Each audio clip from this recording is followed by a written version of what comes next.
Ja vás tu pekne vítam v tomto kurze o ladení nášho domova do harmonie a do dokonalosti. Vytvorila som tento kurz pre ženy, ktoré sa snažia zariadiť svoj domov samé a zasekli sa vlastne pred koncom. To znamená už v tom štádiu, že máte postavený domček, máte kúpený nový byt alebo ste zrekonštruovali nejaké staršie bývanie a samozrejme vybrali ste nové podlahy, sú tam nové dvere interiérové, okná, krásny nový nábytok. A napriek tomu je tam taký ten pocit, že to nie je ešte úplne ono.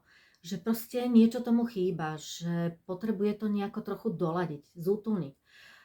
Častokrát sa tam cítime tak ako keby sterilne. Ten nábytok je krásny, nový, napriek tomu ešte nie je tam ten pocit tej útulnosti. Poprípade nám tam ostala nejaká holá stena, prázdna, takže potrebujeme ju nejako zaplniť, niečo vlastne na tú stenu dať. A toto je práve, to sú práve tie detaily, ktoré vytvárajú tú bodku na konci toho zariaďovania a vytvárajú vlastne tú harmóniu v tom domove, ten pocit tej dokonalosti a toho príjemného bývania. Vydávam to často aj na sociálnych sieťach, že ženy zdieľajú na rôznych fórach alebo v rôznych skupinách obrázky svojich domovov a majú tam otázky. Prosím vás pekne, mám tu takúto prázdnu stenu, čo by ste mi doporučili, čo tam mám dať? Alebo máme nový gauč a ja neviem, čo zavesiť na tú stenu nad neho. Je to celé také nejaké hole. Alebo vznikla nám tam dlhá chodba a je taká prázdna, taká neútulná. Ako ju zútulním? Ako to máte vy?